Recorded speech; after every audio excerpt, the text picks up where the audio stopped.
जम्मू कश्मीर के एलजी मनोज सिन्हा ने जेकेएसएसबी पर हो रही सियासत पर सख्त रद्द-ए-अमल दिया है। एलजी ने कहा कि शिकायत मौसूल होते ही जेकेएसएसबी के इम्तिहानात मनसूख कर दिए गए और मामले की जांच सीबीआई को सौंप दी गई है। एलजी ने कहा कि इसमें मुलव्वस अफराद के खिलाफ सख्त कार्रवाई की जाएगी। इस मामले पर सियासत करने वालों को जवाब देते हुए एलजी ने कहा कि कुछ लोग नौजवानों को गुमराह कर रहे हैं। उन्होंने कहा कि नौजवानों को एतमाद करना होगा कि तकर्रुरी शफाफियत की जाएगी। उन्होंने कहा कि अगर इसमें कोई गड़बड़ होती है तो उस पर कार्रवाई की जाएगी। एलजी ने एहतजाज करने वाले नौजवानों से कहा कि कैंडल मार्च न निकालें।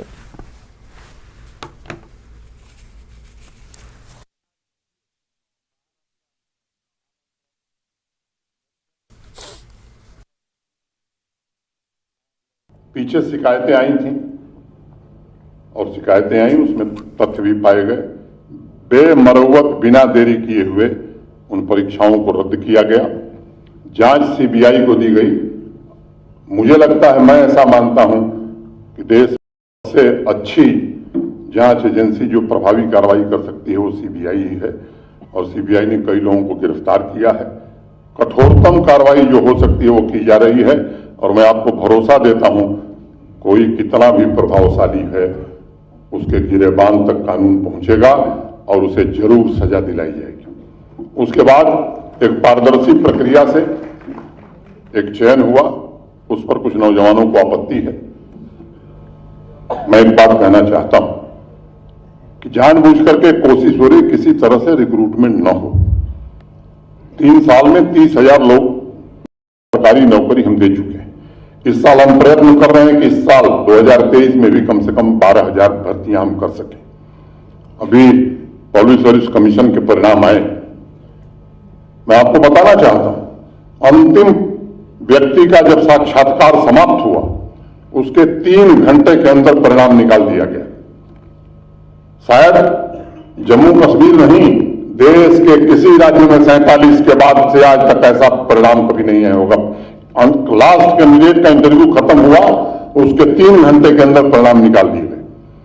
जो परीक्षाएं हुई हैं, मैं कहना चाहता हूं, किसी को लगता है कि कहीं कोई गड़बड़ी आई है, दीजिए, उसकी निष्पक्षता पूर्वक जांच कराना और गड़बड़ी लेस मात्र पाई जाएगी तो निश्चित रूप से निरस्त करना और गड़बड़ी करने वालों को कानून और संविधान के अनुसार सजा दिलाना, इसकी जिम्मेदारी हम लेते हैं, इसे हम जरूर करेंगे। लेकिन बहकावे में मत आइए। वो क्या कह सकते हैं जिन्होंने आतंकवादी और उनके परिवारों को नौकरी दी? उनको कौन नैतिक हक है जिन्होंने 1 लाख बैकडोर एंट्री करके ऐसे लोगों को भर दिया कि प्रशासन चलाना मुश्किल हो रहा? इनको कोई नैतिक हक नहीं। हम आपको भरोसा देते हैं कि जो भी नियुक्ति होगी केवल योग्यता और पारदर्शिता के आधार पर होगी। वो जमाना लग गया जब नौकरियां दुकान पर बिका करती थी, जब सिफारिश से नौकरी मिलती थी। और इसलिए मैं नौजवान मित्रों से भी कहना चाहता हूं, आप भरोसा रखिए। कहीं आपको लगता है कोई भी गड़बड़ी हो रही है, आप ध्यान में लाइए, निश्चिंत रहिए, किसी गड़बड़ी करने वाले को बख्शा नहीं जाएगा, किसी को नहीं बख्शा जाएगा, चाहे वो कोई हो। हाँ, लेकिन अब वो लोग आईना दिखावें, मुझे लगता है जिन्होंने नौजवानों के सपनों को दिन दहाड़े लूटा, पूरे इकोसिस्टम को जिन्होंने बर्बाद रखा है, ऐसे लोग नौकरी में थे, दफ्तर आते ही नहीं थे। अब वो तकलीफें तो थोड़ी बढ़ेंगी और वो बढ़नी भी चाहिए, क्योंकि तनख्वाह आम आदमी जो टैक्स देता है उसकी कमाई से तनख्वाह आ जाती है। और मैं नौजवान साथियों से विशेष रूप से करना चाहता हूं कि कैंडल मार्च निकालने की जरूरत नहीं है। जिन लोगों ने आपके सपनों के आशियानों पर आग लगाई थी, उनके बहकावे में मत आइए। जमीन से लेकर नौकरियों तक जिन्होंने केवल लूटने का ही काम किया था, अब कोई रास्ता नहीं मिल रहा है तो लोगों को भड़काने की कोशिश कर रहे हैं।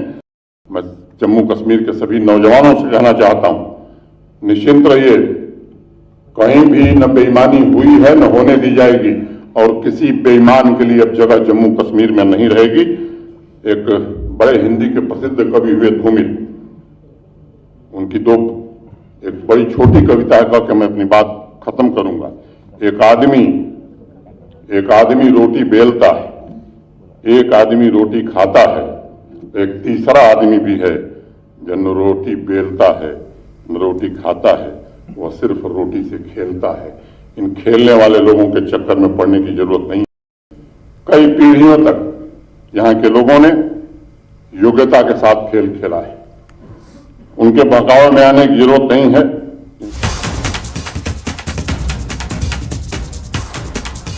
इस वक्त की बड़ी खबर आपको बता दें, जम्मू कश्मीर में एनआईए के छापे, 6 से ज्यादा मकामात पर एनआईए ने छापेमार कार्रवाई अंजाम दी है। जनूबी वस्ती कश्मीर में छापेमार कार्रवाई जारी है। तो बड़ी खबर इस वक्त आपको बता रहे हैं, जम्मू कश्मीर में एनआईए ने छापामार कार्रवाई अंजाम दी। ज्यादा मकामात पर एनआईए ने छापे मारे हैं। जनूबी वस्ती कश्मीर में छापे मारे गए हैं।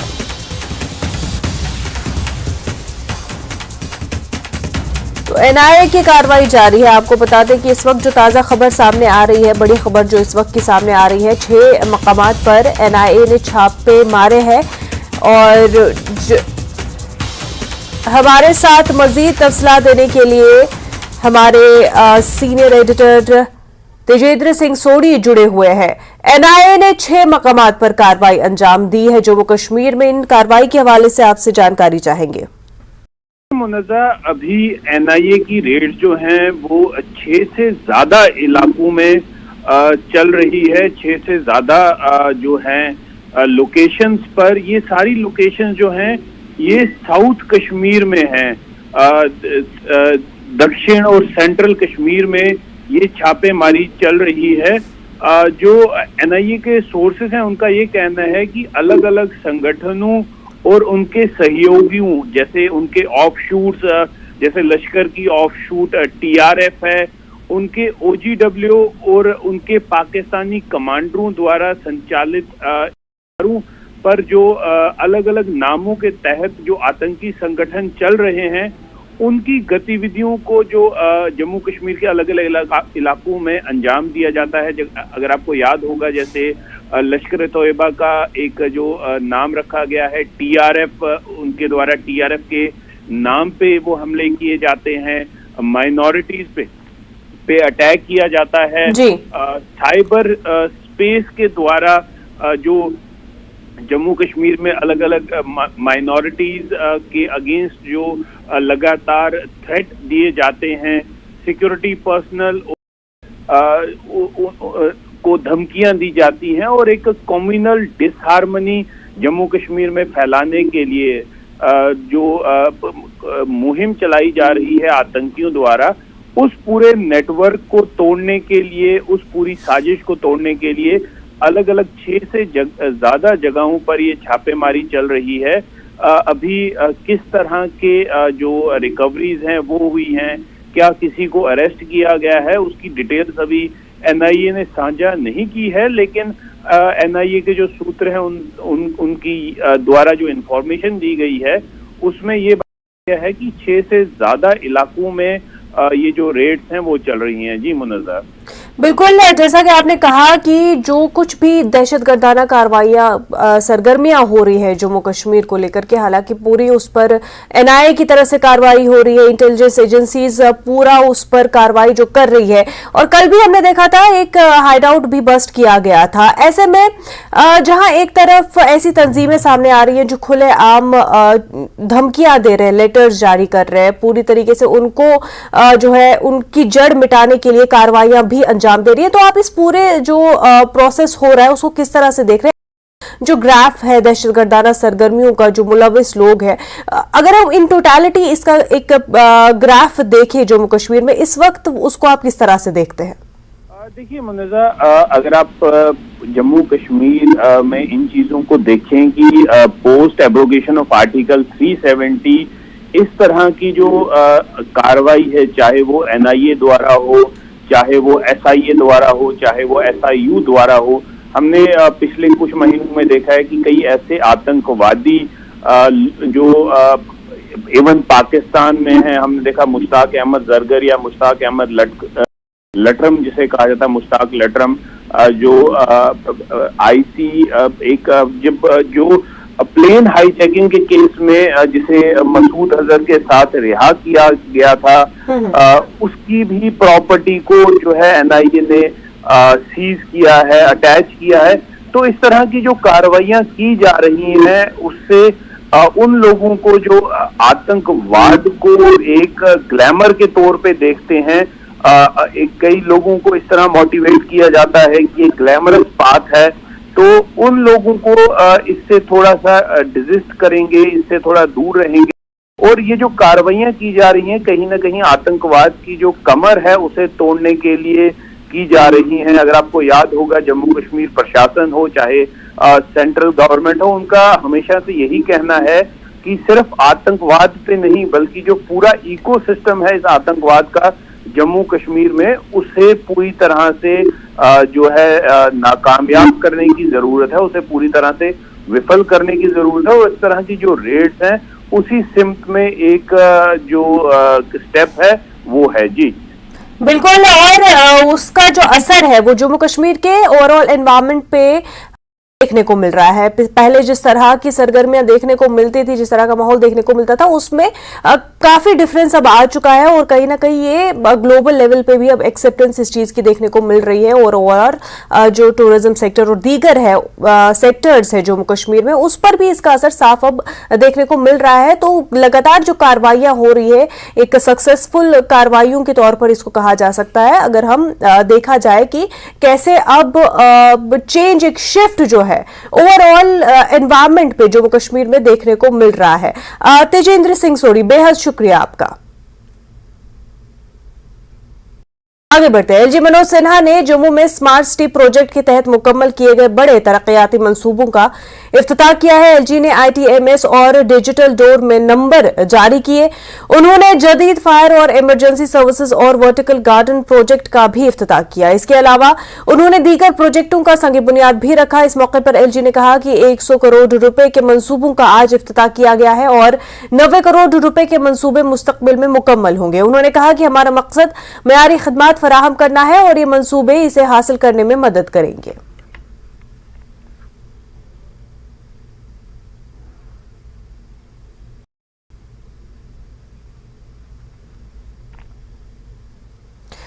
आज पार्लियामेंट में जम्मू कश्मीर यूटी का बजट हंगामों के दरमियान कल पेश किया गया। मरकजी वजीर खजाना निर्मला सीतारमन ने बजट में कई तरक्याती मंसूबों का कल जिक्र किया है। सीतारमन ने कहा 2023 तक यूटी को रेल नेटवर्क के जरिए मुल्क के दीगर हिस्सों से जोड़ा जा सकता है। जम्मू कश्मीर के साल 2023-24 के बजट की तरजीहात में good governance, grass root democracy को मजबूत करना, पायदार ज़राअत को फरोग देना, सरमायाकारी और सनती तरक्की की सहूलत, नए रोजगार के मौके पैदा करना, तेज रफ्तार और जामे तरक्की, खवातीन को बाइख्तियार 5 सालों में जीडीपी को दुगना करना, इन बुनियादी मौज़ूआत पर मबनी होंगे। जम्मू कश्मीर का बजट एक बार फिर से 1 लाख करोड़ रुपए से तजावुज कर जाएगा, जो जम्मू कश्मीर को तरक्की का मॉडल बनाने के अज़्म को जाहिर करेगा। अमन और अमान की सूरत हाल में काबिल कदर बेहतरी आई है। तमाम अहम शोबों जैसे कि बिजली, सयाहत, रोड कनेक्टिविटी, शहरी शोबा, सेहत, खेल, पानी और दीही तरक्की वगैरह में तरक्की की रफ्तार काबिल जिक्र है।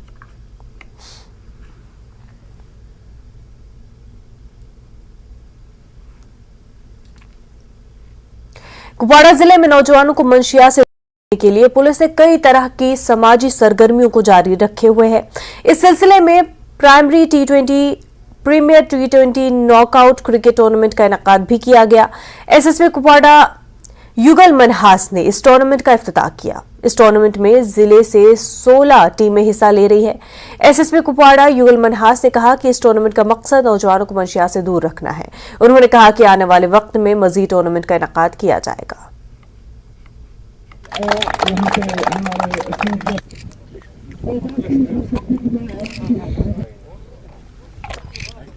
मुझे लगता है आने वाले वक्त में ये साल खासकर जब खेलने का सीजन होता है गर्मियों का, इसमें पूरा एंगेज रखेंगे यूथ को अपने साथ, और ताकि वो हमें एक तो इसमें फीडबैक भी मिलते हैं और दूसरा है कि उनको भी एक प्लेटफॉर्म दिया जाता है जहां पे वो अपने हुनर का मुजाहरा कर सकते हैं।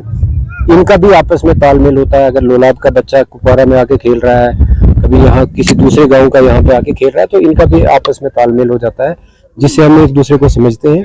और सारी हमारी अपनी जो पॉजिटिव समझ है वो ट्रांसफॉर्म होती है नेशन बिल्डिंग। नाज़रीन, कुपवाड़ा पुलिस ने आज एक बड़ी पहल की है कि नौजवानों को मंशियात से दूर रखने के लिए आज उन्होंने T20 नॉकआउट मुनाकाद किया गया और आज एसएसपी कुपवाड़ा युगल मनहास ने इस टूर्नामेंट का इफ्तिताह किया और इस टूर्नामेंट में 16 टीमें जो है जिला भर के हिस्सा ले रही हैं। पुलिस का कहना है कि इनिशिएटिव इसीलिए लिया गया कि नौजवानों को मंशियात जैसी बिद्दत से दूर रखने की एक पहल है और जिसको लेकर पुलिस चाहती है कि नौजवानों को जो है खेल कूद की तरफ रागिब किया जाए ताकि वो मंशियात से दूर रह सके। और इस सिलसिले में आज एसएसपी कुपवाड़ा ने अपनी टीम के हमरा इस नॉकआउट टूर्नामेंट का बाज़ाब्ता तौर इफ्तिताह किया और आज यहाँ पर इस टूर्नामेंट में जिला भर से आई 16 टीमें हिस्सा ले रही हैं और पुलिस का कहना है कि आने वाले वक्त में मजीद टूर्नामेंट का इनेकाद किया जाएगा, मजीद खेलों का इनेकाद किया जाएगा ताकि नौजवान ज्यादा से ज्यादा खेल कूद की तरफ रागिब हूं। नेटवर्क 18 के लिए याह्या सुल्तान। ब्रेक के बाद आपका खैर मकदम है। जनूबी कश्मीर के कस्बे पामपोर से ताल्लुक रखने वाले खुर्शीद अहमद भट्ट कश्मीरी ज़ाफ़रान की पहचान बरकरार रखने के लिए अपनी कोशिश जारी रखे हुए है। खुर्शीद अहमद का कहना है कि उसका खानदान पिछले 100 सालों से इस सनत के साथ जुड़ा हुआ है और वो आज भी इस रिवायत को कायम रखे हुए हैं। खुर्शीद अहमद का कहना है कि पिछले कई सालों से ज़ाफ़रान की पैदावार में कमी दर्ज की जा रही है और वो चाहते हैं कि सरकारी सतह पर इसको बढ़ावा देने की सख्त ज़रूरत है। खुर्शीद अहमद ज़ाफ़रान उगा भी रहे हैं और इसकी ब्रांडिंग भी कर रहे हैं। उन्होंने बताया कि वो अपने मुल्क में ही ज़ाफ़रान फरोख्त करते हैं।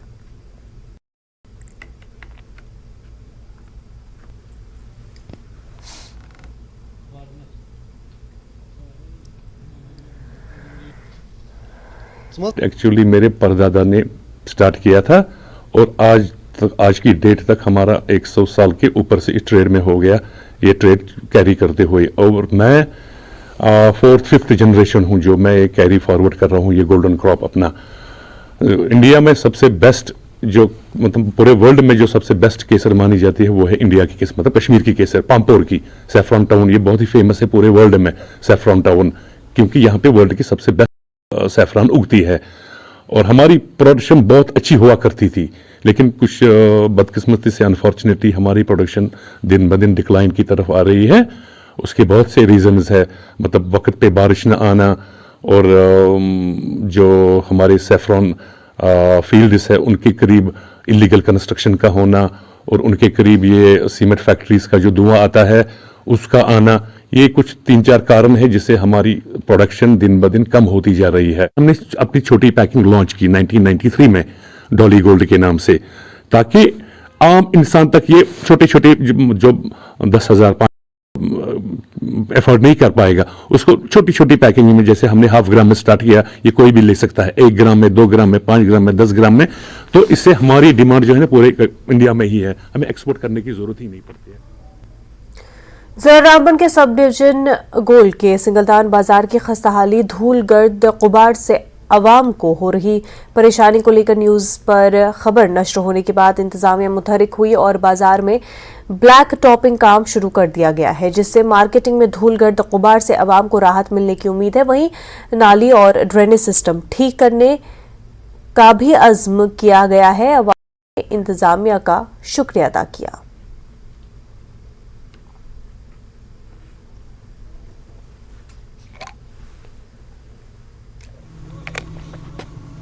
जनाब, यहाँ पे हमारा संगलदान जो पेज था 400 मीटर का, इसमें हम ब्लैक टॉपिंग कर रहे हैं और इसके बाद जो हमारा संगलदान बाज़ार का जितने भी नालियाँ हैं, मतलब जो भी मतलब वहाँ गंद पड़ी हुई है, उसके भी हम जल्दी, इसके बाद हम उसका भी जल्दी काम शुरू करने वाले हैं और उसका भी ड्रेनेज जो है वो साफ़ करेंगे और जहाँ पर भी मेंटेनेंस की ज़रूरत होगी वो भी हम कर लेंगे। ये 400 मीटर का पैच है और इसको ज़्यादा से ज़्यादा हम 2 दिन में ख़त्म करना चाहते हैं कि 2 दिन में ख़त्म हो जाएगा और ज़्यादा से ज़्यादा अगर 3 दिन के सूरत में हम उसको खत्म कर लेंगे। हम बहुत खुश हैं कि डिपार्टमेंट ने हमारा सुना, डीसी ने सुना, एलजी ने सुना।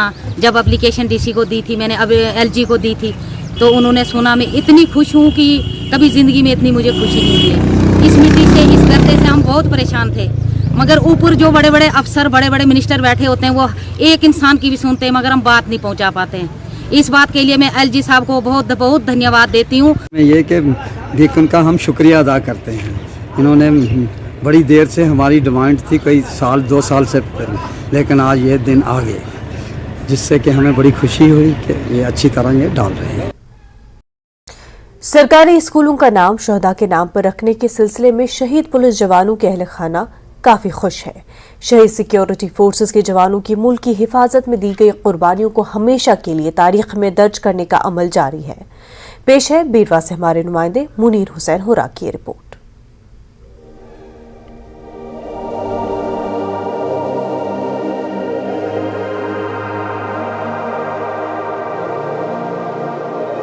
मुल्क की हिफाजत के लिए अपनी जानों का नजराना पेश करने वाले शहीद पुलिस और दीगर सिक्योरिटी फोर्सेस एहलकारों की इन कुर्बानियों को तारीख के औराक में महफूज रखने से सरकारी स्कूलों के नाम इन शहीद जवानों के नाम पर रखे जाने का अमल जारी है। जिला बडगाम के मुख्तलिफ सरकारी स्कूलों के नाम शहीद पुलिस एहलकारों के नाम पर रखे जा रहे हैं। इन मुकामात पर मुनक्किदा तकारीब में इन शहीदों की कुर्बानी को याद किया गया। कानामा में गवर्नमेंट प्राइमरी स्कूल को शहीद बशीर अहमद हजाम के नाम पर रखा गया। गवर्नमेंट प्राइमरी स्कूल सूफीपुरा मागाम को कांस्टेबल मोहम्मद इकबाल सूफी के नाम पर रखा गया। हमारे पास पिछले साल से एक स्कीम गवर्नमेंट ने लॉन्च की है कि हम अपने सरकारी इदारों का नाम दे देंगे उन शहदा के नाम जिन्होंने अपने कीमती नजरा, अपनी जान का नजरा अपने मुल्क के नाम किया, रियासत या यूटी के नाम को वक्फ कर दिया। तो इसका बुनियादी मकसद है कि जो शहीद है उनकी कुर्बानी को याद किया जाए और उनको सराहा किया जाए। तो जाहिर सी बात है गवर्नमेंट का एक अच्छा कदम है जिन्होंने उनकी खिदमात, उनकी शहादत को कबूल किया और अपने स्कूलों, अपने इदारों का नाम उनके नाम पे रख दिया। स्कूलों को इन शहीदों के नाम रखने पर शहीद पुलिस एहलकारों के अहले खाना ने मुसर्रत का इजहार किया। इन्होंने कहा कि कभी ये सोचा नहीं था कि इनके अजीजों को इस तरह याद रखा जाएगा और इस कदम से इन्हें बेइंतहा सुकून मैसर हुआ। मैं आज बहुत खुशी हुई, उसने इस वतन के लिए शहादत दी, उसका फल आज मिला। ये हमेशा के लिए बिल्कुल याद रहेगा। जो भी यहाँ बच्चा पढ़ेगा वो भी उसी के नाम से उसको याद करेगा। ये बड़ी मसरत की बात हमारे लिए और हमारे फैमिली के लिए और इस मोहल्ले के लिए खासकर। पहले मैं थैंकफुल करता हूँ अपने डिपार्टमेंट, पुलिस डिपार्टमेंट का थैंकफुल मैं कि उन लोगों ने हमें याद किया हर वक्त, हर मौके पे। और जैसे आज नाम किया है, इस पे हमारे मैं बोलूँगा मेरे दिल में सुकून एक मिला है कि हमारा जो डिपार्टमेंट है हम हमेशा वो याद रखता है हमें। और मैं अपनी माँ का भी, क्योंकि पापा के बाद उसने भी हमें बहुत सपोर्ट किया और बहुत सेक्रीफाइस की।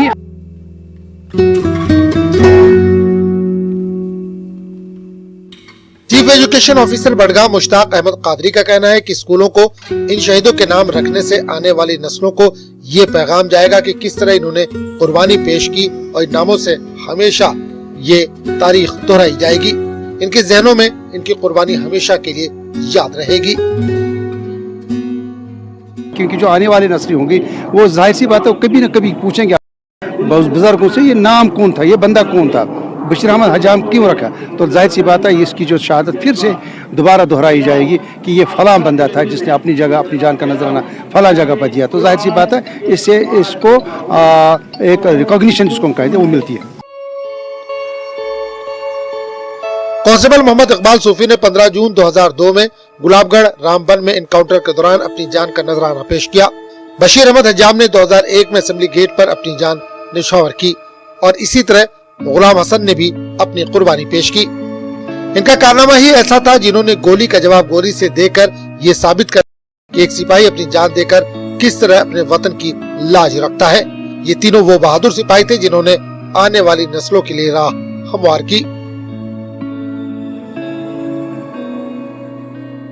जो हमारे बच्चे हैं जो पढ़ेंगे उनको हमेशा हमेशा के लिए इकबाल साहब का जो शहीद है, इसी तरह जो बाकी शोहदा है उनके नाम जो है नो की ज़बान पर रहेंगे और ज़रूर आने वाले वक्त में इस तरह की इनकी कुर्बानी को सिलेबस में भी इन्हें जगह मिल सकती है। न्यूज़ 18 जम्मू कश्मीर के लिए मैं मुनीर हुसैन।